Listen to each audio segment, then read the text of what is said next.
چیزی که ماها را هر سال یه جوری دور هم جمع میکنه. شاید در طول سال ماها خیلی کم هم دیگر ببینیم، ولی وقتی به نوروز که میرسه بالاخره به بهانه یه مصاحبه هم شده، یه دیداری تازه میکنیم. این چرا اینقدر میخوام از تو بپرسم، چرا اینقدر مونده این نوروزه؟ این همه مناسبت‌های مختلف ایرانی‌ها داشتن، چرا این یکی اینقدر مونده؟ والا خب فرهنگمونه دیگه و واقعا یک روز همون به قول خودت دیدن هم دیگه، دور هم جمع شدن. چی ببین نظر من هرچی که سنم بالاتر میره، البته جوونم ها، هنوز خیلی جوون هستم، ولی سن که بالاتر میره آدم فکر میکنه راجع به این اوکازیونا و ببین زندگی انقدر اتفاقایی برای آدم میفته که شاید اتفاقایی بد باشه. وقتی یک امکاناتی داریم که دور هم جمع شیم برای یک اوکازیون مثبت، به نظر من باید از این تک ادوانتج کرد و دور هم جمع شد و واقعا به نظر من یه دونه از قشنگترین اوکازیونا همین نوروزه. فرمان تو چی فکر میکنی؟ فکر میکنی که دلیلش چیه که نوروز این همه سالها و قرنها ازش گذشته؟ برای من که شخصا که خب من دورگه هستم، یعنی متولد آمریکام و مادرم آمریکایی، پدرم فقط ایرانیه. من نوروز واقعا تو اون روحی منه، به خاطر اینکه نوروز نه فقط عیده، نوروز امیده، نوروز خوشحالی، شادی، دور هم جمع شدنه. نوروز نه فقط به این که فرهنگمون رو حفظ باشیم، نوروز اصلا خودش یک نوع فرهنگ خودشه. تو که دورگه هستی نوروز بهتر یا کریسمس؟ نوروز. ببین نوروز بهتره. بخاطر این کریسمس چیه؟ کریسمس ما این آهنگاش دینگ دینگ دینگ دینگ دینگ دینگ. نوروز نه فقط دور هم جمع میشیم، سبزی پلو ماهی هم داریم برای 5 هفته، وقتی اینقدر میپزن دیگه فقط هی تکراری میشه. ولی مهمه از هر چیز این که خانواده ها همه جمع میشیم، مهمش اینه که همه بهت پول میدن، یعنی پول نقد. کریسمس کادوی الکی بهت میدن. راست میگی، نقد امضا هم میکنن. ببین حالا نه ما با تو چجوری، مال ما $2 میگرفتن. آره $2 کردن. میگن این برای شانس خوبه. بدون $2 یه $100 بدی که شانسش بد باشه.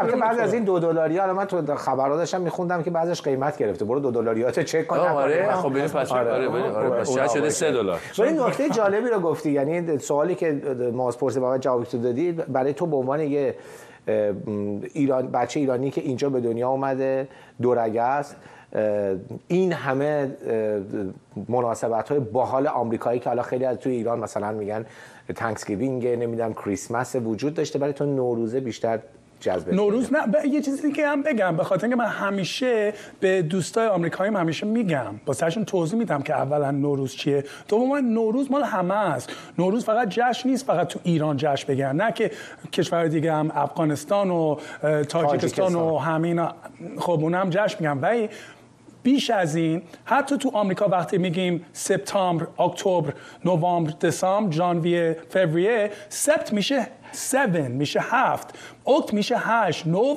در اصل میشه 9، دک میشه 10، ژانویه، فوریه اونم میشه 11 12 که خود مارچ اینجا خب همون بهمن تمام میشد، همون میشد نوروز همه در اصل. اولین ماه سال. حتی زودیاک ساین هم که اینا خیلی قبول دارن، اونم به چی ربط داره؟ به همون نوروز و ماهایی که خودمون استفاده میکنیم ربط داره، جا میگیره. پس نوروز جشن همه است. و خوبیش اینه که ببین من البته اینجا کمتر این کار انجام میدم، ولی خب وقتی که بچه بودم یادمه، من از 6 سالگی اومدم آمریکا، ولی یادمه وقتی بچه بودیم میرفتیم کاسته زنی میکردی برای کاسته زنی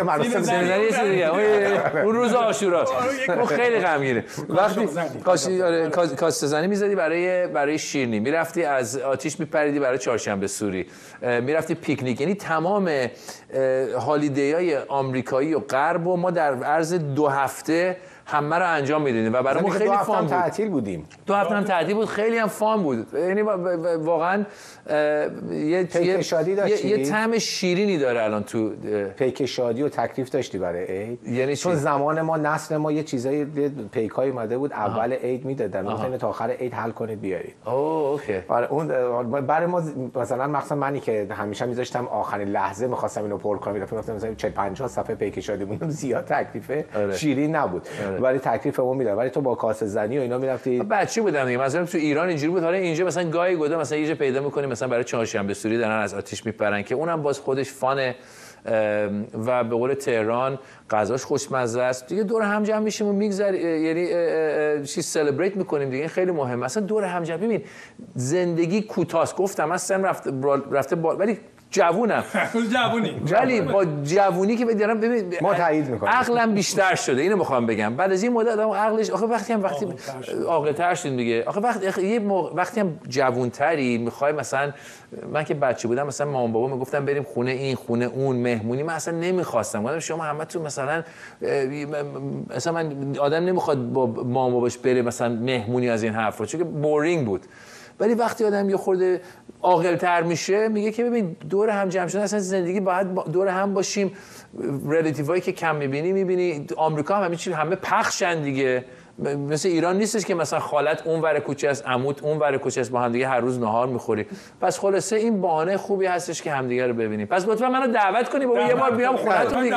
دعوت کنید. همینجوری می‌خواستم بگم شما هم یک نکته خوبی گفتی، ولی میخوام بگم که من خب معلومه که دورگه هستم، ولی همه بچه‌ها که خارج از کشور بزرگ میشن هممون دورگه هستیم. من ظاهرم خب معلومه که من آمریکایی هستم، ولی ذات من مثل همه بچه‌ها که اینجا بزرگ میشن اون هنوز ایرانیه. و بچه‌های شما که تو خونه‌ها نشستن خارج از کشور بزرگ میشن، اونها هم دورگه‌ان، به خاطر اینکه با دو تا فرهنگ مختلف بزرگ میشن.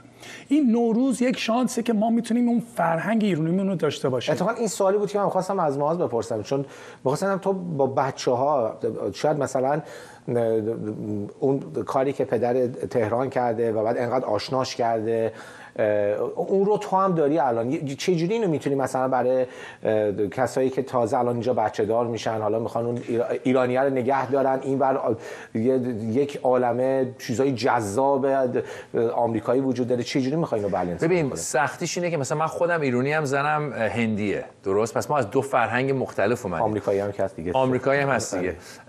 اولا که کسایی که میدونم که هر دو تا ایرانی هستن، مادر پدر، خیلیشون میگن ما تو خونه فقط فارسی صحبت میکنیم که بهترینه. من سعیمو کردم وقتی جوان‌تر بودم، ولی دیدم که سخته. ولی الان تازگی شروع کردم برای بچه‌ها، برای دخترم یه توتر گرفتم که فارسی کم کم یاد بگیره، با خود من تمرین میکنه، با مادرم تمرین میکنه. ولی مهمترین چیز به نظر من، چون که خب بچه‌ها آخرش چیزایی که دوست دارن میخوان از اونجا یاد بگیرن. غذای ایرانی مهمترین چیزه. وقتی من غذای ایرانی میارم، I swear to God، تو رو خدا، وقتی غذای ایرانی میارم یه تدیگ با قرمه سبزی، هر کی بخواد میتونه اصلا اعتراف میکنه طرف. آره، با تدیگ با قرمه سبزی نه واقعا اصلا کانورت میشه یهو. مثلا دخترم تا مثلا تدیگ و قرمه سبزی میبینه خوشحال میشه و میخواد بیشتر بیاد تو فرهنگ. یعنی غذا به نظر من و غذای ایرانی یه راه خوبی هست برای آشنا کردن به فرهنگ ایرانی برای دوستای غربیمون.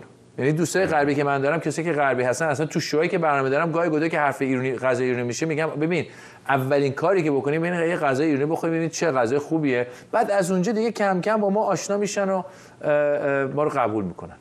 آره، اتفاقا راجع به غذایی که گفتم، تدیگ قرمه سبزی، من اگه بخوام یکی شکنجم بده جلوم بشینه تدیگو با قرمه سبزی بخوره به من نده، من همین چیو اعتراف میکنم. تهران اشاره کردش ماز به این که وقتی که این فرهنگ‌های مختلف و وقتی ما خودمون رو نشون بدیم با غذا و اینجور چیزا، خود تجربه چجوری بوده؟ یعنی وقتی دورانی که مدرسه میرفتی اینجا می‌خواستی نوروز رو به دوستات معرفی بکنی، شاید اون موقع مثلا اینجا، چون الان جدیداً مثل که یک روز نوروز رو میتونن بچه‌ها آف بگیرن یا مرخصی بگیرن در مدرسه، برای تو شرایط چجوری بود؟ برای من اولش اون موقع که ایرانی تعداد به این زیادی که الان هستش نبودش، پس اول معرفی به فرهنگ ایرانی همیشه من بودم. من مثل یک در میمونم، مثل یک گیت میموندم، همه رو میگفتم بیاین خوبه، بیاین این ور. خب یک پل میموندم بین دوتا فرهنگ، نه فقط در بیرون از خونه، ولی تو خود خونه هم بودم دیگه، به خاطر اینکه مادرم و خانواده مادرم همه آمریکایی بودن. پس من همیشه توضیح میدادم، میگفتم که نوروز چیه، چیزای خوب نوروز رو همیشه نشون میدادم. نوروز همون 7 سینو، وقتی که 7 سینو به مردم نشون میدی خودش خیلی جذابه.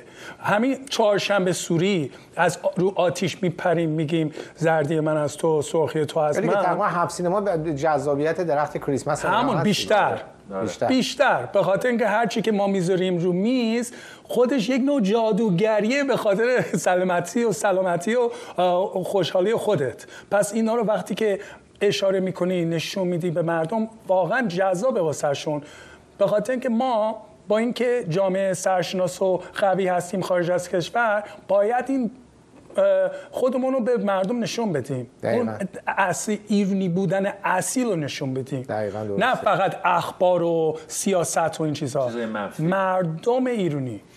بعد از انقلاب جمهوری اسلامی یک چیزی رو شروع کرد که بعضی از این سنت‌های گذشته ایران رو کمرنگ بکنه. حتی اخیراً اومد یلا رو اسمش رو عوض بکنه، ولی انقدر دیگه مقاومت دید که خودشون مجبور شدن 10 تا برنامه با نام یلا بسازن، میگن ما عقب نشینی کردیم. راجب نوروز هم بود، ولی تلاش هنرمندایی که به خصوص در همین لس آنجلس انجام شد و این نوروز رو جشن گرفتن، حالا تو تلویزیون ایرانی نشون میدادن، شماها اینجا مثلا برنامه‌های ویژه داشتید، سفر میکردید، چقدر این تلاش‌ها رو فکر میکنی برای تلاشی بوده که آیا برای نگه داشتن نوروز بوده یا یه اکتی بوده در مقابل تلاشی که نوروز نباشه؟ ببین به نظر من خب هنرمندانم کار خودشونو میکنن، ولی در واقع مردم ایران نمیذارن که این فرهنگی، فکر کن فرهنگ خیلی فرهنگ قدیمیه ولی هنوز زنده مونده بعد از اینکه اصلا قبل از اسلام ایران بوده دیگه. یعنی این یه فرهنگی هستش که ما چندین هزار سال نگه داشتیم، پس غیر ممکنه که یه حکومت بیاد بگه اینو می‌خوایم از بین ببریم، چون که مردم واقعا اجازه نمیدن. حالا ما هم خب به قول خودت مثلا هنرمندا برای عید هر سال جشن میگیرن، ما هم الان نشستیم داریم حرف عید رو میزنیم هر سال. اتفاقا یعنی من اصلا یادم سال پیش با هم دیگه بودیم دیگه، هر سال ما توی اصلا عادتمونه که دور هم جمع شیم، این جشن زیبایی با هم دیگه باشیم و جشن بگیریم. و فکر نکنم که اصلا من تو مغزم اصلا نمیتونم ببینم یه روزی که هر حکومتی که بیاد بخواد اینو از بین ببره نمیتونه، یعنی واقعا نمیتونه، یعنی توی رگمونه. آره و ماندگاره. آره. تهران این همه سالهایی که نوروز جشن گرفته شده کنار خانوادت بودی، اگه من ازت بپرسم بگم یک نوروزی که برات خیلی خاطره ساز بوده، کدوم نوروزه؟ اولیش کدومه میاد؟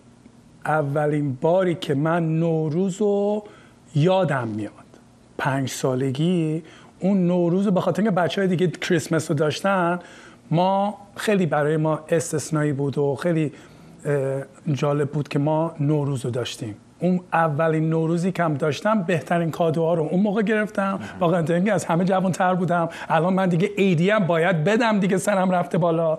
برای اون نوروز اولی برای من اون خاطره که من ازش دارم همون 5 سالگی، نوروز کودکی. جالب خیلی این جواب دادم، برای تو هم اینجوریه ما نوروز کودکی؟ آره نوروز کودکی واقعا خب همون میگم بچه بودم تو ایران کاسه زنی، یادم یه دونه از فامیلامون مثل پسر داییمون بود داشت از آتیش میپرید، بعد بچه بودیم دیگه می‌خواست آتیشه رو بده بالاتر و بالاتر، مثلا یهو پاش خورد به آتیش، مردم اومدن گفتن آقا آتیش گرفت، ولی اوکی بود. اینو یادت میاد؟ نه این چیزا خیلی جالب بود برای بچه خیلی جالبه. رسم حالا برای پایان گفتگومون، رسمی که ما هر سال برای سال نو آرزو میکنیم برای هم دیگه. میخوام از هر دوتون بپرسم که آرزوتون برای مردم ایران، برای کسایی که حالا ایرانی که سراسر جهان هستن، هر کسی که نوروز رو جشن میگیره، جوونایی که در داخل ایران دارن برنامه نگاه میکنن، چی هستش؟ ببین من الان تمام عمرم همیشه آرزو می بودش که صلح جهانی باشه، جنگ کمتر باشه، آزادی باشه برای مردم ایران و واقعا همیشه اینو خواستم. یعنی سگ مازم عصبانی شده. سگ منم الان اینم بخواد بگه اینم یه آرزویی داره برای سال این آرزوش اینه که بهش ناهار بدیم. نه واقعا من فقط صلح جهانی و آزادی مردم ایران رو میخوام. تو چطور؟ من آرزوم اینه که همین جشن نوروزو که من هر سال همینجا در لب فکتوری جشن میگیرم، امیدوارم که یک سال برسه به یک مرحله برسه که این جشن رو ایران داشته، خود ایران داشته باشه. ممنونم از هر دوتون. امیدوارم که نوروز بعد هم دیگه رو ببینیم. نوروزتون پیروز. ولی زودتر. من زیادی میبینمتون. سلام بر دوستان و بینندگان صدای امریکا، رعنا فرهان هستم. اول از همه میخواستم از همگیتون برای تمام مهربونی‌ها و کارهای خوبی که پارسال کردیم تشکر کنم. سال نوتون مبارک باشه. امیدوارم که امسال سالی پر از شادی، موسیقی، عشق و آزادی باشه. نوروزتون پیروز. چه روز خوبی به امروز، چه روز خوبی مثل نوروز. خبر شد از شهریاران که شد زاغی مست و می فراوان. شیوا جان، نوروزی دیگه آغاز سال جدید برای نه فقط ایرانیان، خیلی از فارسی زبانان یا حتی غیر ایرانی ها هم این موقع سال رو به عنوان آغاز سال نو جشن میگیرن. خودت فکر میکنید این همه ما سنت های مختلف داشتیم در ایران، چرا نوروز انقدر ماندگار شده و مونده؟ خب خیلی چیز قشنگیه نوروز، واقعا یه فصل جدید، آغاز جدید. بعدم خب الان هزاران سال ما نوروز رو اصلا یه قسمت از هویت و فرهنگ ماست و خوبیش هم اینه که زیاد ربطی به هیچ دین و مذهبی هم نداره. واقعا یه چیزیه که ما تا الان تونستیم تو همه سختی ها حفظ کنیم و همینجوری من فکر میکنم که باید ادامه بدیم حفظ کردن اینو. و برای من یه چیزیه که مثل یه بوم سفید که میتونی از نو شروع کنی. میدونی من خودم اینجوری نگاش میکنم که قلمم دست خودت باشه و تو این نقاشی رو شروع کنی، به عنوان یعنی ورق بزنی و از نو شروع کنی همه چی رو. به هویت اشاره کردی. خودت یه دختر بچه 6 ساله یا 7 ساله بودی وقتی که از ایران اومدی. اول رفتی البته تورنتو و بعد اومدی لس آنجلس. خب هم در تورنتو ایرانیان زیادی داریم، هم در لس آنجلس داریم. نوروز هم پس قطعا در هر دوتای این شهرها خیلی با شکوه برگزار می شده. ارتباط خودت به عنوان کسی که ایران رو از 7 سالگی ندیده ولی انقدر خوب فارسی حرف میزنه، ارتباطت با سنت ها بوده، نوروز چقدر تونسته بهت کمک کنه؟ از اولی که ما از ایران اومدیم بیرون، من 7 سالم بود. اول رفتیم ترکیه، یه مدت ترکیه بودیم، بعد کانادا بزرگ شدم، تورنتو، بعدش هم که خودم اومدم لس آنجلس. ولی ما هر جایی که بودیم یه چیزی که خیلی کمک کرد این که مامانم همیشه نوروز رو جشن میگرفت و ما همیشه هر سال سفره 7 سین رو داشتیم و این یه چیزی شد که تو خانواده بود و هنوزم هست. و من تا جایی که میتونم سعی میکنم که خب تعطیلات نیست نوروز تو آمریکا، سخته که همیشه موقعیه که سر من شلوغه متاسفانه، ولی موقعی تو ایران که 20 روز تعطیله. خوبه ببین. آره یه 13 روز خودشه، یه هفته قبل این تقلق دیگه. آره دقیقاً. ولی اینجا باز آدم سعی میکنه مثلا اگه یه تایم آفی داشته باشه بتونه بره مثلا با خانواده بگذرونه نوروزو.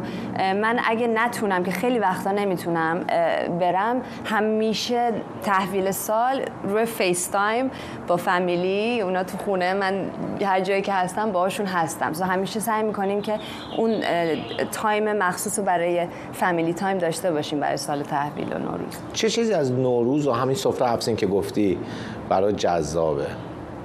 سمنو. سمنو؟ 7 سین خب خیلی جالبه. پس تو اون آدمی بودی که ناخونک میزده به صنم؟ من دقیقاً اون بچه‌ای بودم که 2 تا چیز منو خیلی هیجان انگیز می‌کرد. تو ایران اصلا یه چیزایی آدم در حالی که خیلی سنم کم بودم یه چیزایی یادش میمونه، ولی نوروز که میرسید همیشه من دنبال عیدیام بودم. عیدی من کو بای د وی؟ عیدی میدن حتما. چشم.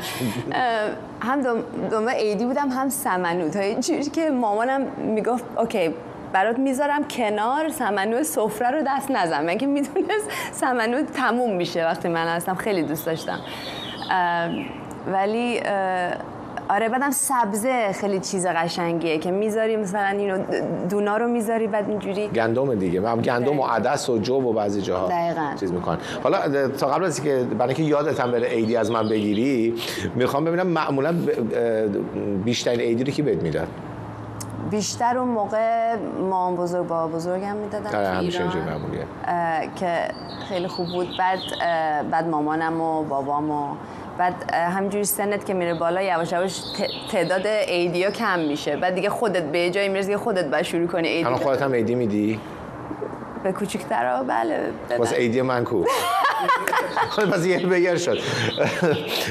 من تو حالا اشاره کردی به سمنو، من خودم عاشق شیرین و خوشی بودم. معمولا هم عیدا خیلی بازارش داغ میشد و اینا و اینا همیشه دست من قایم میکردن که حداقل مریض نشم، من که انقدر میخوردم که آره. ببینم بچه باشی همه چی میتونی. آره بچه باشی همه چی میتونی. آره الانه که میخوری و دیگه وقت بس کم کردن واسه خودت. دقیقاً.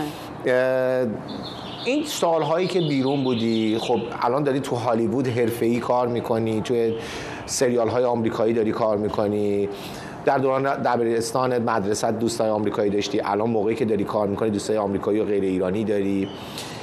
این موقع سال نوروز مثلا شده بود سر کار باشی بعد بخوای توضیح بدی که مثلا ما الان نوروزمونه، اونا برخوردشون چجوری بوده؟ خیلی اتفاقا الان کمتر شده. من احساس میکنم قدیما بیشتر باید میگفتم که مثلا this is our Persian New Year، مثلا it's the new spring، بهار، مثلا یه ذره توضیح میدادم و 7 سینو تا اونجوری که خودم میتونستم توضیح میدادم. الان با این حال که تعطیلی نیست خیلی هم میدونن، شاید به خاطر رسانه‌های اجتماعیه.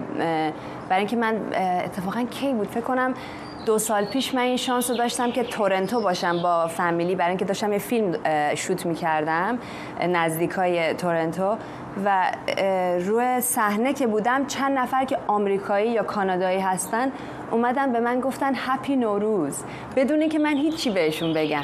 فکر میکنم الان به خاطر مثلا اینترنت و گوگل و خیلی چیزای سوشال میدیا بیشتر همه میشناسن نوروزو، ولی بازم دوست دارن درباره مثلا اون چیزای سنتی که مثلا تخم مرغ رو رنگ میکنی و چه سبزه میذاری دوست دارن بدونن مثلا که چیه، چرا میچینی و از این چیزا. خودت تبسیم میچینی؟ خودم هنوز نچیندم. نه.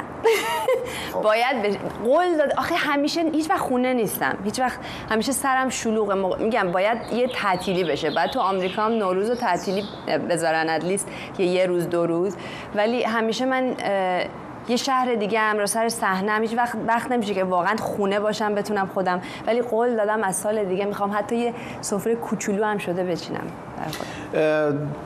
معمولاً وقتی که یه مناسبت‌های مثل نوروزه یا خودت حتی تولدهای یه روزیش یه موقعیش خیلی خاصه برای آدم. اگه من ازت بپرسم که کدوم نوروز بوده در طول این همه نوروزی که بود جشن گرفتی برای خودت، چه تنها بودی چه با خانواده بودی، کدومش برات خیلی خاص‌تر بوده این نوروزها؟ فکر کنم اگه بخوام جدیدن بگم از همه خواستر همین 2 سال پیش بود که من خیلی شانس آوردم آخرین لحظه یه فیلم گرفتم که تونستم برم کانادا و این باعث شد که من بتونم نوروزم که تقریبا نزدیکای آخر هفته میافتاد من بتونم با همه خانواده با هم باشیم و این واقعا پیش نمیاد الان. این چندین ساله که من همش روی فیس تایم و زوم و اینا باشون هستم. بچگی هم میگم بعضی موقع آدم یه چیزایی یادش میمونه، ولی بچگی یه چیزی یادم میاد که ما هنوز ایران بودیم و همیشه مثلا تحویل سال مامانم مثلا تلویزیون رو میذاشت، آهنگ میذاشت، همیشه میشستیم دور میز و خواهرم تو همون بود، زیر دوش بود و فقط من به مامانم میگفتم میشه من سمنو بخورم عیدی من بدی من برم، میگفت نه باید منتظر خواهرت باشیم همه سر میز بشیم. من نمیدونم چرا این خاطره من یادمه که همش منتظر بودیم که الان سال تحویل میگذره و خواهرم هنوز زیر دوشه. ولی چون یادت مونده احتمالاً چون هم پای سمنو وسط بوده هم پول دوتاشون هم خیلی دوست داری احتمالاً. دقیقاً. آره و برای همین یادت مونده. آره نمیدونم بعضی موقع یه چیزایی من به مامانم از این خاطرهای مثلا بچگی میگم که مثلا 5-6 سالم بوده میگه تو چه جوری این چیزا رو یادته؟ این چیزایی خیلی دقیق ولی آره بچگی این چیزا بود، ولی الان دیگه برای من بهترینش موقعی که بتونم خودم فیزیکلی با خانواده باشم یه جایی. از صحبت کرد از با خانواده بودن و اینکه آدم دوست داره نوروزهاش رو با خانواده باشه. فکر میکنی نوروزی که از خانواده جدا شدی و دیگه خود تنهایی داشتی جشن میگرفتی، چقدر اون همون موقع ها برای خود نوروز زندگیت بوده که باید روزهای جدیدی رو شروع کنه، حالا بدون خانواده، حالا یک دختری که اومده در لس آنجلس داره تو هالیوود باید تلاش بکنه که خودش رو به اون جایگاهی که میخواد برسونه و بعد میرسونه. از اون روزا بهمون بگو چقدر برات اون موقع ها نوروز بوده برات؟ خیلی تلخ و شیرین بود برای من.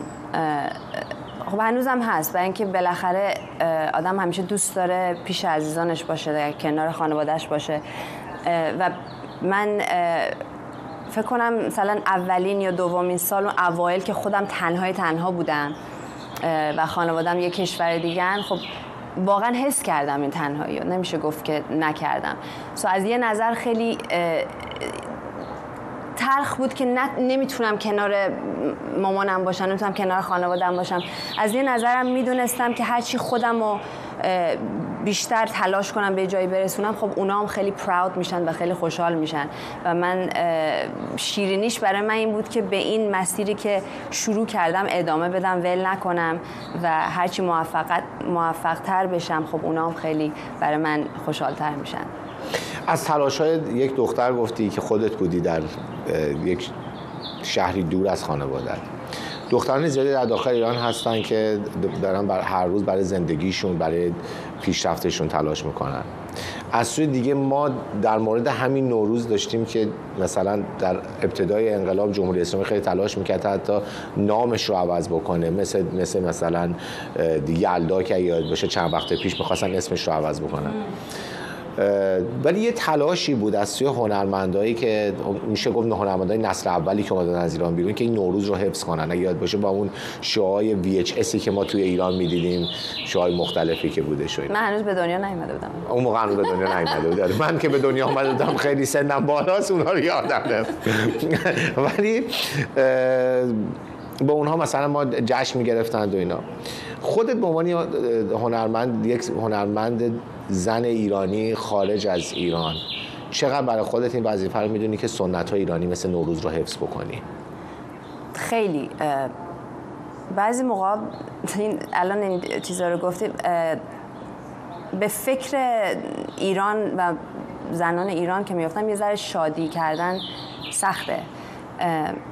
بالاخره خیلی ناراحتی و سختی بوده، خیلی عزیزانشون از دست دادن تو این 2 سال اخیر تو جنبش زن زندگی آزادی، ولی این چیزی جدید نیست، یعنی چیزیه که ما ایرانی‌ها میدونیم که الان خب بیشتر از 44 سال این اتفاق افتاده. فقط تنها چیزی که شد اینه که این دخترای شجاع و مردایی که پشتشونن، کارهایی که کردن، حرکتی که کردن، تونستن این خودشون رو بیشتر به جامعه بین المللی نشون بدن و برسونن که ما با این رژیم نیستیم.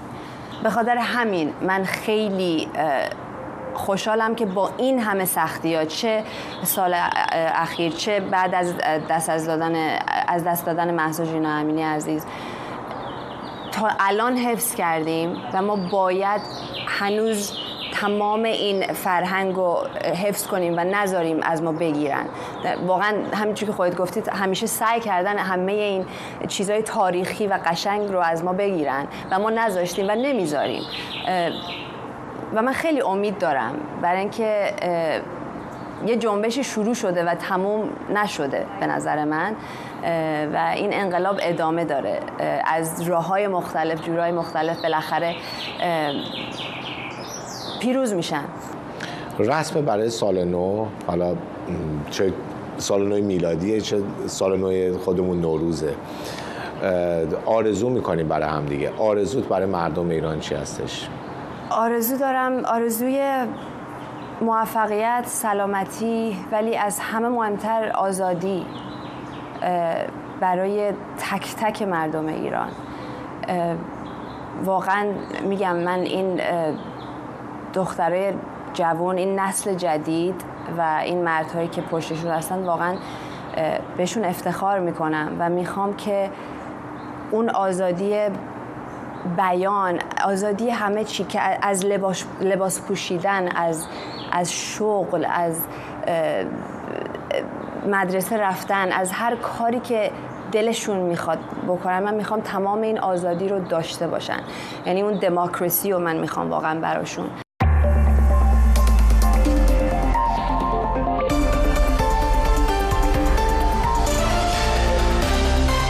این صدای آمریکا.